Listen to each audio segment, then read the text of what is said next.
नमस्कार दोस्तों। देखिए, भारत के इतिहास में एक शासक हुआ था। वो पागल शासक के नाम से जाना जाता है और उसका नाम था मोहम्मद बिन तुगलक। उसकी असफल योजनाओं के कारण, उसने जो भी योजनाएं बनाई वो सफल नहीं होने के कारण वो आलोचना का शिकार हुआ और लोग उसको पागल शासक के नाम से जानने लगे या आलोचना करने लगे और कहने लगे। वो बहुत ही शिक्षित और गुणवान व्यक्ति था। उसका दुर्भाग्य ये रहा कि उसकी जो भी योजना बनाई जाती वो असफल हो जाती। उसकी सनकी भरी योजनाएं, क्रूर कृत्य और दूसरों के सुख और दुख के प्रति उपेक्षा का भाव रखने के कारण लोग उसको पागल शासक कहने लगे और इतिहास में भी वो पागल शासक के नाम से विख्यात है। देखिए, सन 1325 में जब वो राजा गद्दी पर बैठा, गयासुद्दीन तुगलक की मृत्यु के बाद जब वो गद्दी पे बैठा, तो सबसे पहले उसने क्या किया, अपने रिश्तेदारों, सरदारों और अमीर लोगों को विभिन्न उपलब्धियां, उपाधि और पदों से सम्मानित किया। फिर उसने कुछ योजनाएं बनाई। उनमें से मैं आज आपको मुख्य 4 योजनाएं बताऊंगा जो कि असफल रही, जिन असफल योजनाओं के कारण उसको पागल राजा कहा जाता है। नंबर 1, पहली थी राज्य में कर वृद्धि। जो उपजाऊ क्षेत्र थे, राजा ने उस पर 50% कर प्लस कर दिया, बढ़ा दिया। लेकिन दुर्भाग्य यह रहा कि उस साल पूरे देश में भयंकर अकाल पड़ा। किसान लोग उसके लगान कर को दे नहीं पाए, किंतु राजा के जो सैनिक और जो उत्तराधिकारी, जो अधिकारी थे, वो जबरन वसूली करने लगे। परिणाम ये हुआ कि देश में विद्रोह खड़ा हो गया और ये योजना उसको वापस लेनी पड़ी। नंबर 2, राजधानी परिवर्तन। मंगोल आक्रमणकारियों के भय से डरने के कारण उसने दिल्ली से अपनी राजधानी बदल के दौलताबाद कर दी थी, जिसके कारण पूरा लाव लश्कर, सेना, जनता, पशु, बूढ़े, बच्चे, अब क्या था, पहले आने जाने के साधन तो थे नहीं। पूरा राजधानी दिल्ली से जब दौलताबाद गया तो बहुत बड़े पैमाने पे देश की फसल रास्ते में खराब हो गई, पशु भी मर गए, बूढ़े, बच्चे, लोग भी मर गए।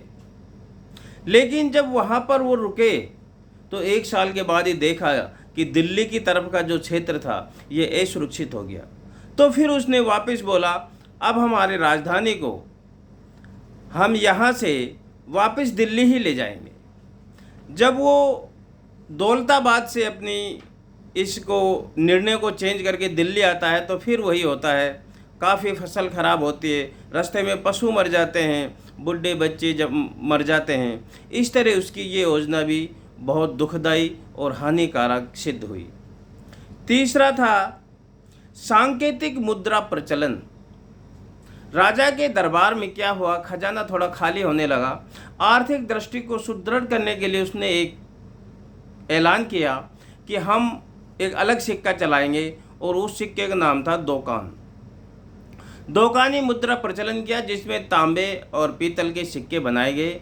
उसका मूल्य भी चांदी के सिक्के के बराबर ही रखा गया और वो प्रचलन में कर दिया गया। परिणाम स्वरूप क्या हुआ, राज्य का नियंत्रण कम होने के कारण देश में बहुत सारे टकसाल बन गए, चांदी तांबे के सिक्के खुद ही बनाने लगे। क्या हुआ, 1 साल में ही जो राजा का खजाना था वो तांबे और पीतल के सिक्कों से भर गया और लोगों ने चांदी अपने घर में ही रोक ली। उसी से ही अपना लगान पूरा देने लगे, कर चुकाने लगे। तो इससे भी एक बहुत बड़ा क्षति हुआ और आर्थिक दृष्टि जो उनको नुकसान हुआ, इसमें भी वो विफल रहे और इसमें राजा की बहुत निंदा हुई, इसलिए उसको पागल कहा जाने लगा। चौथा जो एक बहुत बड़ा उन्होंने निर्णय लिया वो था खुरासान और काराचिल पहाड़ियों के क्षेत्र को विजयी करने का। इसके लिए उसने 3,70,000 सैनिकों को 1 साल की अग्रिम तनख्वाह दे दी थी और उनको भेज दिया था उन खुरासान वाली पहाड़ियों को विजय पाने के लिए। लेकिन क्या हुआ, कुछ राजनीतिक ऐसी घटनाक्रम हुए कि बीच में ही दोनों देशों में समझौता हो गया, और उन्होंने जो खर्चा सेना पे किया था और वो जो सेना भेज दी गई थी वो ऐसे जंगली रास्ते, पहाड़ी थे, बहुत विकट स्थान था, जंगली जानवर भी ज़्यादा थे। परिणाम ये हुआ कि उनमें से मुश्किल से 10 सैनिक लौट कर आए थे 3,70,000 में। जब सैनिक की ताकत से कमज़ोर हो गया तो मंगोल जो आक्रमणकारी थे उन्होंने इस स्थिति का फ़ायदा उठाया और आक्रमण करके लाहौर से दिल्ली तक कब्जा कर लिया। इसके लिए मोहम्मद बिन तुगलक ने उनको बहुत बड़ी रकम एक रिश्वत के रूप में दी, जिससे कि वो वापस चले जाएं। यानी आर्थिक दृष्टि से पूरा कंगाल हो गया।